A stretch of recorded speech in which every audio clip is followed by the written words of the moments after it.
বৃহস্পতিবার জেলা প্রশাসনিক ভবনের সামনে বঞ্চিত পার্শ্ব শিক্ষকদের উদ্যোগে এক অবস্থান বিক্ষোভ ও সমাবেশ অনুষ্ঠিত হয়। তাদের মূল দাবি ন্যায্য বেতন বৃদ্ধি ও 5 দফা দাবির বাস্তবায়ন। এর আগে তারা জেলা শিক্ষা অধিকর্তা ডিইওর কাছে স্মারকলিপি জমা দিলেও কোনো সুরাহা না হয় এর দাবিপত্র পেশ করা হয়।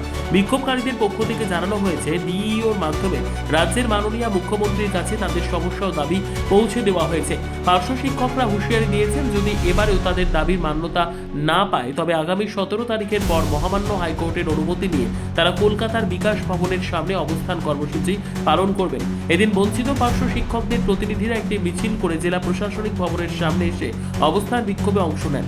কর্মসূচিতে অংশগ্রহণকারীরা সরকারের দৃষ্টি আকর্ষণ করে দ্রুত দাবি পূরণের আহ্বান জানান।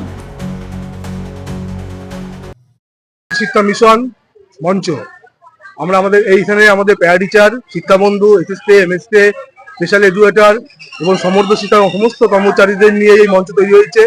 এই মঞ্চের মধ্যে দিয়ে আমরা আমাদের যে দাবি, মূল দাবি যেটা, যে 1/3/2024 যে অর্ডার মাননীয় সরকারের, সেই অর্ডার অনুযায়ী আমাদের যে বেতন বৃদ্ধি যে ফাইল যেটা আটকে রয়েছে নবান্নে, সেই নবান্নে কেন কার্যকরী হচ্ছে না, সেই জন্য আমরা আজকে এখানে মিলিত হয়েছি এবং আমরা আমাদের এই 5 দফা দাবি নিয়ে আমরা ডিওর নিকট ডেপুটেশন করেছি।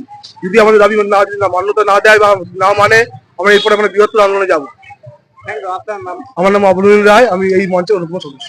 হাইকোর্টের পারমিশন নিয়ে এরপরে আমাদের হাইকোর্টের পারমিশন নিয়ে আমাদের লড়াই চলবো। আমরা 17 তারিখের পর যদি আমাদের এইখান থেকে যদি আমাদের দাবি দেওয়া পূরণ না হয় তাহলে হাইকোর্টের পারমিশন নিয়ে আমরা বিকাশ ভবনের সামনে লাগাতার অবস্থান, তখন আমরা কর্মবিরতি পালন করবো, বয়কট এবং আন্দোলন চলবে। গোটা রাজ্য জুড়ে ওই টাইমে কেউ স্কুলে যাবে না, কোনো অফিস কেউ করবে না।